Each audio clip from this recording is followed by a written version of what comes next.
Okay then guys, welcome back to part 3 and hopefully the final part in the Lci front end conversion on my BMW 760 Li. So yeah, where we left off last time, we have the front end completely stripped down, bumper removed, headlights removed, headlight brackets removed, wings removed, bonnet removed, and in this part we plan on putting everything back as it should, obviously with the facelifted items of course. So yeah, I guess we should just make a start. I think I'm gonna install the wings first, and then probably the headlight brackets, then the headlights themselves. And I believe we do have some plug modifications required for the fog light, so the bumper, that'll probably be the last thing that we do, but before that we'll do the bonnet of course. But yeah, let's get cracking anyway. Okay, so first wing going into position. Just need to be careful not to damage it. Not to damage the door as well.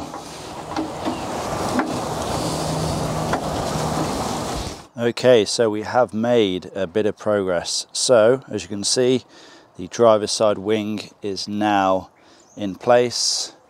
I've reinstalled all of the bolts and I actually went ahead and installed the other side as well, the passenger side wing. Again, all of the bolts are in place. Now, I did spend quite a bit of time trying to adjust it to get it perfect, but I realized that was pretty much a waste of time because I'm going to have to, readjust it when it comes to fitting the bonnet and the front bumper anyway. So for now, I'm pretty happy with where it is at. Now, I'm not too sure how well you can see, but it does look like the paint matches pretty well. Although, yeah, looking on the camera, it does look like there is a slight difference. It may just be that, this wing is more, this wing is cleaner than this wing. We really don't know. But yeah, I think once the whole car has been washed and polished, you'll probably won't even notice any colour difference at all. But yeah, like I said, I'm happy with the fitment for now. So I think what I'm going to do is proceed in installing the headlight brackets and then of course the headlights themselves. So before we do the headlight brackets and the headlights, I'm going to get the wheels reinstalled just so we can get the car back on the ground. Now the wheel arch liners, of course, if you was doing this yourself, you'd probably reinstall them at this point, but I'm actually going to be leaving them off because I've got a couple of jobs I need to tackle. Dynamic drive, valve block here, I'm going to be changing that, and then on the other side there's the alternator bracket. So rather than having to keep removing them, reinstalling the wheel arch liners, just leave them off for the time being, and then put them all back once I have done. But yeah, let's get these wheels back on. Okay, wheels back on, car is back on the ground. Now it is time to install the new headlight bracket. So this is the original and this is the facelift or Lci headlight bracket. Now, as you can see, they look pretty similar. There is a few slight differences, I believe, on the pre-Lci. The headlight washer jet actually sits on this bracket, whereas it doesn't on this. I believe it sits on the bumper itself. And yeah, as you can see, this one is quite a bit wider compared to the pre-Lci. Now you wouldn't think that would be an issue, but when I tried to offer up the Lci part, this is how it goes on the car. The screw holes line up as they should, but this section here, it is making contact with this, whatever this is. I don't even know what it is. I guess it's like a protective cover for the chassis leg or something. I really don't know. It's not doing a whole lot anyway, so yeah, I think I'm just going to unbolt this brace bar here and then just unclip it off, and then we should be able to get the new bracket in place then.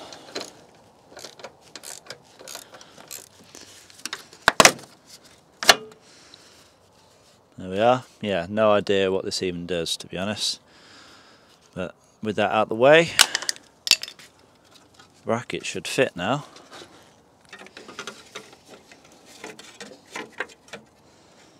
See it, those screw holes line up.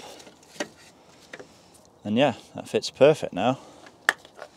Hold on, wait, can we reinstall this? No, of course we can't. But yeah, it's not really doing anything anyway, so I'm sure it'll be fine with that off. Sorted. I'll just reinstall this bolt and do the exact same on the other side.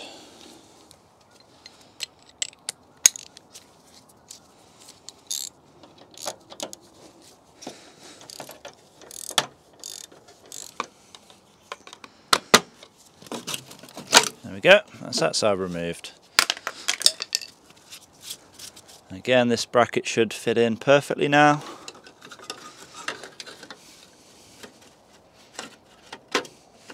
Which it does. Let's get this bracket installed into place then. Need to make sure we have the cables going the right way.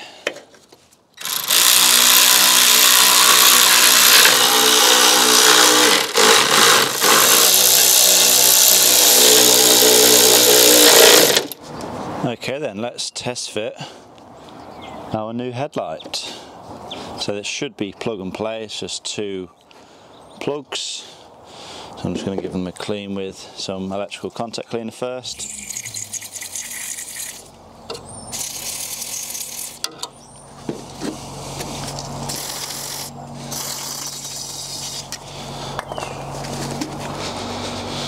And let's slide this into place.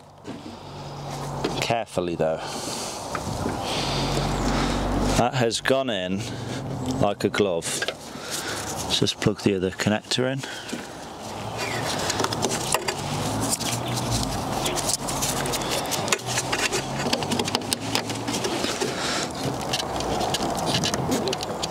That seems to be in. Okay then, let's install the 4 screws that hold the headlight in place. Of course, the 2 on the top and the 2 at the bottom. Now before I go ahead and install the other headlight, I'm just going to turn the lights on and make sure that we're all working.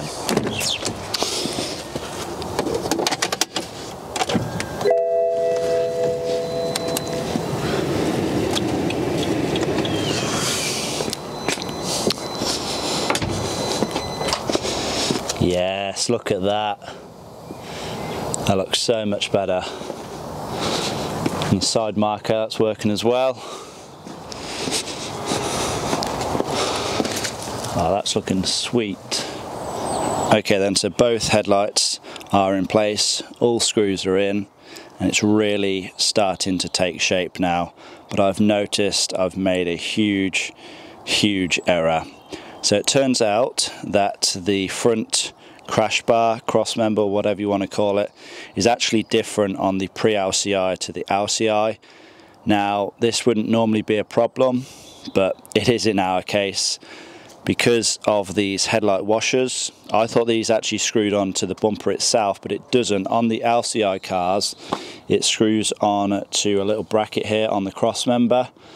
So because I want these to be fully working, I don't want to bodge this, I'm going to have to get an LCI cross member. Yep, it's annoying. I did just have a whole parts car. I could have taken it off there, but obviously I was none the wiser at the time. I didn't realise the crash bars was going to be different, so I guess now we're going to have to order an LCI crash bar.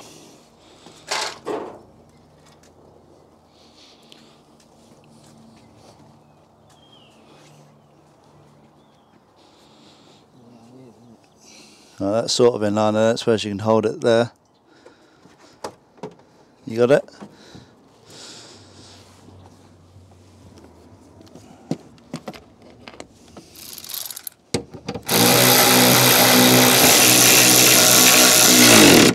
Okay, so I decided to install the bonnet. Obviously there's going to be some adjustments that are needed, but obviously, yeah, we have to wait for the new crash bar to arrive, so I thought I may as well install that just so the engine isn't getting completely soaked over the weekend while I wait for that to arrive.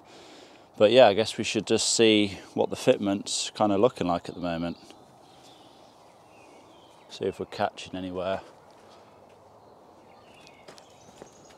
They look pretty good at the moment.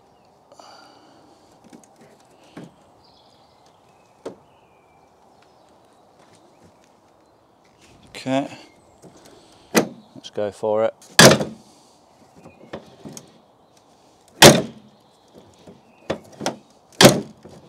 Oh, that's not latching on, is it? Why is that? Okay, so I managed to get the bonnet to latch properly. All I had to do was just adjust the locks here. So basically all you need to do is just remove these little caps just held in by a little plastic screw, and then essentially you just need to either tighten or loosen this bolt, and as you can see, it closes properly and it's actually pretty damn flush now.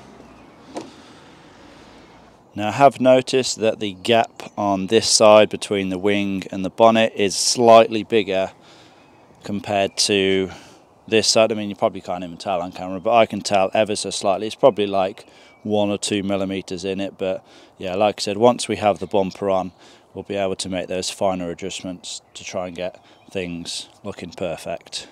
Okay then, so it is in fact actually a couple of days later now, and we have the new front crash bar in place. As you can see, this is the Lci crash bar. This is the brackets that I was talking about for the headlight washer jets. So the new crash bar actually came already with the washer jets in place, and good news as well, it did come with the wiring for the fog light, so we don't need to alter these plugs in any way. These should now just be plug and play, which is brilliant. So yeah, good news all round, to be honest. I have gave this a good clean down before the new bumper goes on, and I have been busy in the meantime as well. I've done a couple of other jobs. We have replaced the alternator bracket seal and completely refurbished the alternator as well. So I have been busy in the meantime, believe me. But yeah, the bumper should now be ready to go on. Just going to give all of the electrical connectors a quick spray with some electrical contact cleaner.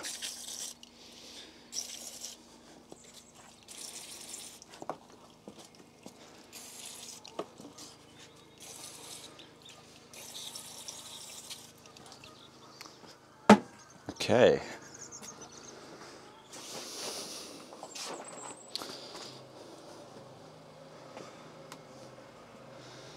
Okay then, so let's leave it to rest on this stool here. I guess we should just try and lift it into position.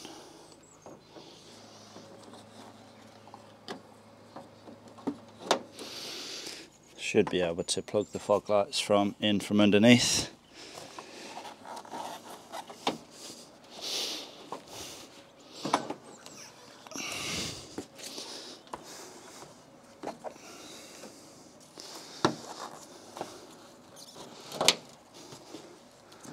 Looking good.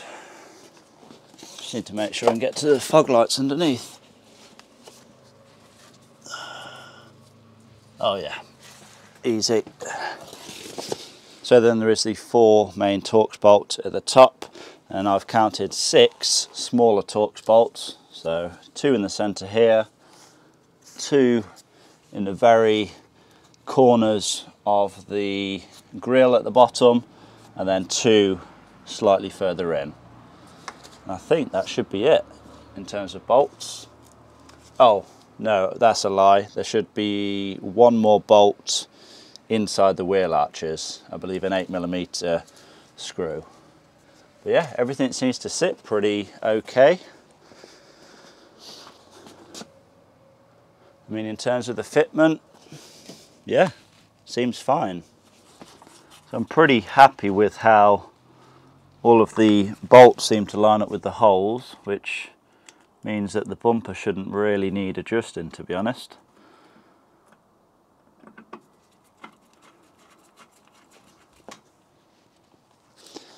That's fouling the headlight slightly. Just needs to move across a tad.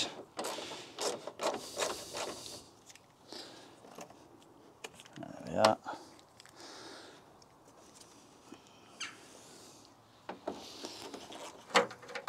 Now there must be a bracket missing from here, So this bolt isn't even going into anything. Not a problem there, I can do that at a later date. I'm leaving the wheel arches off, like I said. I have a couple more jobs to do before the car is complete, but yeah, I think I just need one of those small brackets with the thread in for the bolt to go into. Now before we reinstall the parking sensor trims, I'm just going to give this bumper a quick clean just to get rid of all this dirt. No point having all that trapped behind there.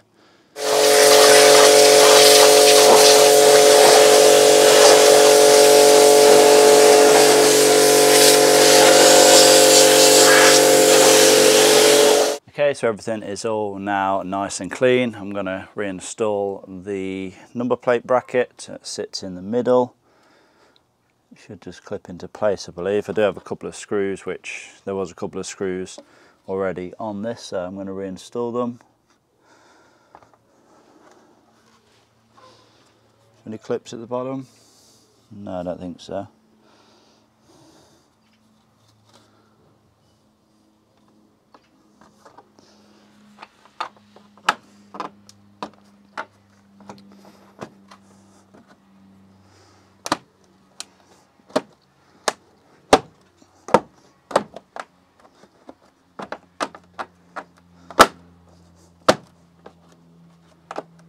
Yeah, that's all clipped into place nicely. Okay, so again I have sprayed the parking sensors with some electrical contact cleaner. It should just be a case of plugging these in. That one's in.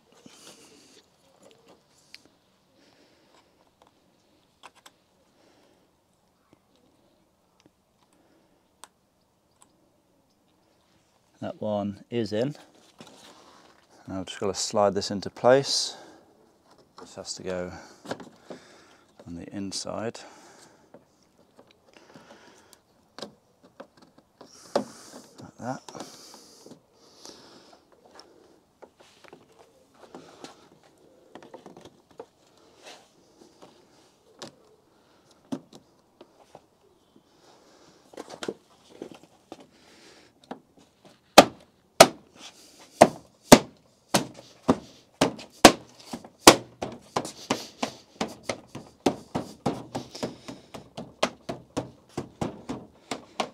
Nice and easy.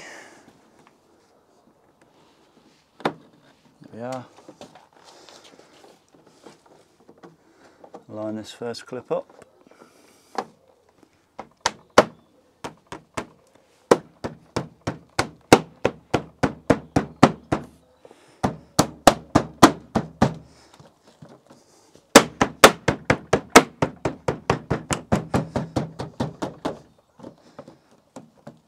And perfect.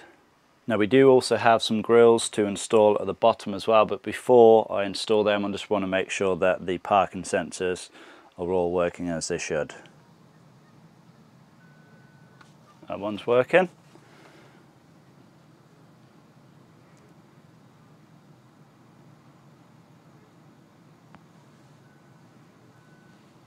That one's working.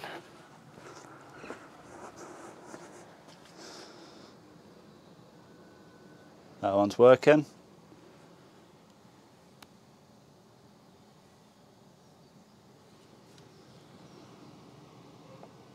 And that one's working. Perfect. Okay, so as you can see, I went ahead and installed those two lower grills. And can we just take a minute to appreciate how good this front end looks now? In my opinion, I think the Lci front end looks so much better, so much cleaner, so much more aggressive, and I believe it quite literally has transformed the car. Now there is a few snagging issues, which is to be expected. We need to get the small bracket that holds the bumper to the wing, well, that holds the bolt actually, you know, from the bumper to the wing. There is, of course, a lot of aligning to do. I don't think the alignment on these front panels is terrible. I've tried to get them as close enough as possible, but yeah, we probably will have to spend a good couple of hours trying to get everything perfect. Like I said, the gap from the bonnet to the wing is slightly different on that side to this side. Like I said, on camera you're probably not even going to be able to tell, but I can tell definitely. And yeah, probably have to spend a bit of time making some adjustments, but after that's done, this front end is going to look perfect. Okay then guys, BMW 7 Series front end LCI conversion done. And to be honest, I'm pretty glad, because it has definitely been a lot more work than what I originally anticipated. It's not just a case of, you know, removing the bumper, wings, bonnet, headlight and then bolting the new parts on. It's definitely not. You know, we had to remove that crash bar, we had the headlight brackets, and yeah, it's a lot more work than what you think, to be honest. Would I recommend doing it though? I mean, it's definitely transformed the car for sure. It definitely makes the car look a lot more up to date, a lot more modern. The headlights are so much better. But I think unless you have a parts car like I did, then I don't think I would actually recommend doing it, because, you know, by the time you price up all of the parts, you know, you're talking the bonnet, both wings, you know, the bumper, the headlights, the headlight brackets, the crash bar. By the time that you price all that up, you're talking a lot of money, and that's pretty much why in the first place I decided to get a parts car, because obviously I've took a bunch of other parts out of the car as well, and I plan on doing a full LCI rear conversion as well. So yeah, would I recommend doing this? If you had to buy the parts, definitely not. You're just better off buying an LCI car. But if you happen to have an LCI parts car, then it is definitely worth it. But yeah, just make sure you follow along in this series properly, just so you don't sort of miss any steps. Like I said, you need to get that crash bar and the headlight brackets from the LCI car, because yeah, it just won't bolt onto the pre-LCI crash bar as it is. So yeah, guys, I want to thank all of you for watching. As always, please give this video a like, leave a comment down below, subscribe if you have not already done so, and I will see you all in that next one. Peace.